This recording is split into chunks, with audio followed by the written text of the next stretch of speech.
Yes, welcome back to the show. I am your host, Dan Edwards, managing broker of the Eastside Real Estate Team, and we are joined by one of the newer members, David Stallings, who is a great addition to our team. Now, I've got a introduction, so hold on one second. So, David Stallings is the principal of D-Stall Home Services, and D-Stall Home Services is a veteran-owned and family-operated general construction and residential remodeling company. His background is in home equity renovations and 203K loan utilization, which we talked about earlier today. At his company, they are dedicated to serving their nation's heroes by providing a top-notch construction and remodeling services. His skilled team is equipped to handle all types of residential projects, from smaller handymans to full renovations. They understand the unique challenges that each project may face, and he's committed to making construction and remodeling process as seamless and stress-free as possible. David, let's start. Welcome to the show first. Welcome Thanks to for our having me. Thanks for having and me. welcome to the team. I'm super excited. I'm going to kind of jump into some of the things I learned about David when we first met. So, David, how did you get started in real estate? Sure. Yeah. Well, I got started in real estate when I was still active duty. I was in the Navy. I did a total of 10 and a half years. I was in a position where I was in a supervisor role, and I could see my guys coming to and from the command. And I just noticed after talking to a lot of them that they've been having a lot of issues lately with realtors just not understanding PCSing and everything that goes into a move like that. And I had the time and the availability to get licensed while I was still active duty, and I started helping out my shipmates. If they learned that they were getting stationed somewhere, I could help them, list their home for sale or manage their property for them since I was still there. But it really gave me the foot in the door and got me familiar with real estate while I was still active. And then when I separated, it felt right, and I really wanted to go full time. I enjoy it. Okay, so then tell me about the remodeling and contracting. How did you get started in that?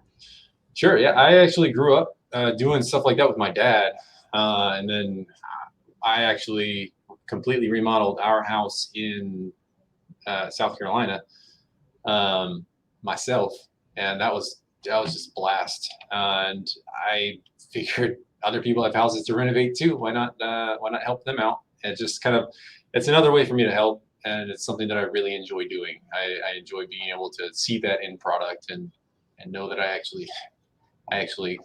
did something. I made something cool. It's kind of tangible and physical, right? Versus the experience of real estate agent, super awesome, right? But you're not like changing or transforming. But I see how those things go together for your perspective. So let's start with some of the remodeling jobs. So what kind of jobs are you qualified to help out with? Sure. Yeah. Well, I am licensed, bonded, and insured, so I have those big three all checked off. I primarily do residential. I am able to do some commercial jobs, but commercial buildings are really put together differently, so it's not something I have as much experience with. I prefer residential, then I can actually meet the homeowner, see what their needs are, and see how I can really have their home meet their needs better. And I think that that's really what it's all about, right? It's not my home, it's theirs. So I really listen to them, and I'm upfront about it. If it's a project that is out of the scope for me, if it's too large for myself and my crew, I'll let them know. And if they're okay with me still being a project manager over that side, I can subcontract out those jobs as well. Yeah, which is the idea of a general contractor, right? You're not always doing all of it. Is there a particular part of it that you really love? Usually anything that has to do with wood, to be honest. Carpentry and woodworking is an old passion of mine. So wood is just something that's so easy to turn into anything. So really anytime that someone wants, and there's demo. Demo is a ton of fun too. Hey, I could participate in that. Yeah, I'm there you go. definitely a good demo person, but the finished carpentry, not so much. So what is it? What are some of the things you don't do? Sure. Yeah, I don't do. I don't care to do landscaping. It's not a big thing. I don't have green thumbs. Uh, Foundation work isn't something that I do. That's anything like that that requires specialized equipment. I'm going to end up subcontracting that out to another company just because that's not something that I have that day in and day out experience with. Whereas if it's remodeling a space in the home, whether that be living room, basement, kitchen, what have you, I yeah, I love those jobs. I can do those day in day out. Okay. What is the favorite part of these projects? Uh, Favorite part's probably the finishing touches, the part you just said you don't like. Yeah, no, that's where you really see it all come together. Where throughout the process, you can kind of see the big changes. If you move a wall, you can tell that the space looks different, but you don't really see how it all comes together until that very end. Gotcha. And then how do you go over the permit process? Do you handle that, or does the homeowner handle it? I originally was handling it. I found that it's something that because the homeowner is required to sign the majority of it, it became more of I offered permit assistance where I can offer some guidance and tell people, hey, that go here, talk to these people, or hey, you're going to have to get an engineer drawing for this, talk to this guy. So I can be that resource, but I don't actually handle the process itself. Yeah, I know that there are folks out there that are permit consultants. Might be a good connection for you because of the diversity of codes at various cities, which is actually going to lead me to my next question is where do you go? Who do you service? Well, I service a large amount of this area actually. Snohomish County is my primary county, but I'm out of Mukilteo myself, so I go across to Island County quite often, and I also go up and down to Skagit and King County. Okay. And then what is your favorite project so far? I would say so.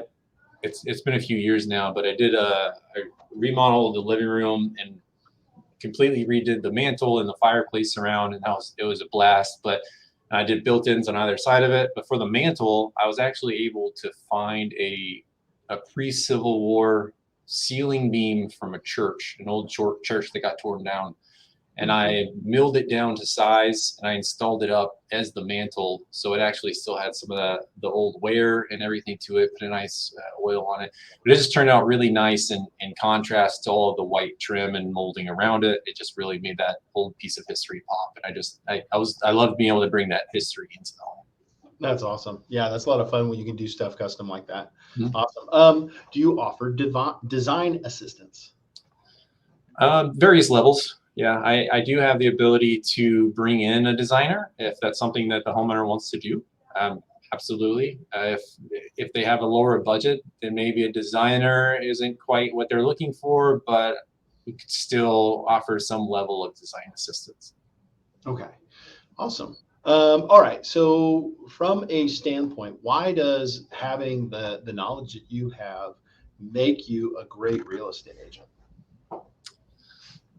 Well, I think a great real estate agent is someone that is really just looking to help, honestly, but they're willing to go above and beyond and to know the background to the process, the part that is really keeping the homeowner safe. And I think that adding the construction side into that just gives me another layer of knowledge to the point where I can bring that additional safety. I know when something doesn't look right, and I can also offer recommendations or, kind of like Tucker said, I can go through and say, hey, this is, if you want to fix up this house, you need to do this, this, this, and this in order to make these repairs. And I think that that's a really helpful tool to bring to the table. Yeah, and I mean, it was a great conversation that you and I had as we decided to get into business together as a part of the Eastside real estate team, where I can, send you out to our listings prior to going on the market and nail out a bunch of things that are going to actually improve the value of the house. We've already had that service, but in the past we'd had to kind of grab people from here and from there, and now we can utilize your expertise. And then I think 100% for both investors and buyers.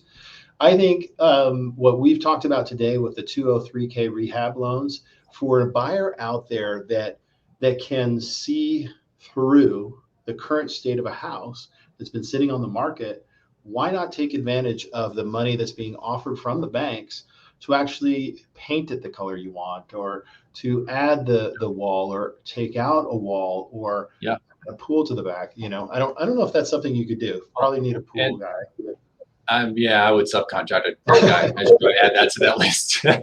Yeah, but that's a great point. As you know, why not go ahead and pull it out from the bank? A lot of people, they move in and say, "Oh yeah, I'll do this later." That later usually doesn't come. Let's be real. That later rarely comes, and if it does, people don't realize the price tag that comes with it. So if you're able to go ahead and bundle that into your home loan, I mean, in my opinion, that's a win-win. Yeah, it's about cash flow because you're paying over 30 years. I think we need a segment to come up. Let's go find a fixer that's been on the market a little while. Let's do one of these analysis and then show people what they could do with it. I think that'd be really fun if we went and took pictures.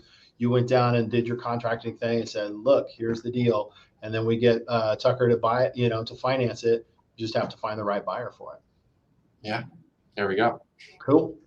All right. Well, that concludes our segment. David, thank you so much for coming on. I'm going to bring Brandon back on for a little crosstalk segment. I do believe, I don't know where this went. You might have gotten rid of it, or at the end of our show, Lorenz is our producer. He's in the background. But since we're talking about investments, I think it's an uncertain time right now with the stock market, inflation. Nobody knows what's going to happen.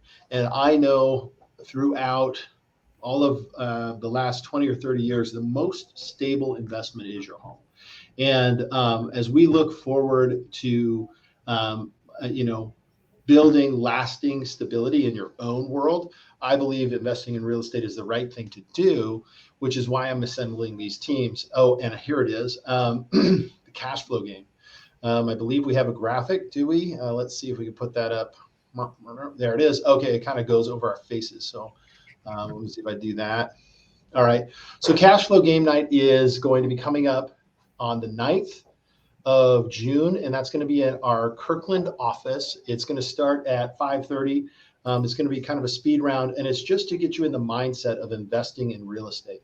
So if you are thinking about investing in real estate or have played around with the idea, then I think it's a good idea to join us for that event. Sorry, I'm playing around with all these things. Not that one. This one. Yes, yeah, that one. So if you don't have an invitation, let us know. But it will be June 9th. I think it's going to start at 6. So try and show up at 5:30. There will be food provided, and then we'll play this game to kind of open you up to the mindset. So that is the podcast for today. You're watching a Seattle's Eastside Real Estate Team podcast. I want to thank Tucker, who had to run to another meeting, David Stallings, and Brandon Rockway Ring. Thank you guys so much for coming on the show. We appreciate you watching. Please don't forget to share and like this podcast. Thank you very much. Thank you.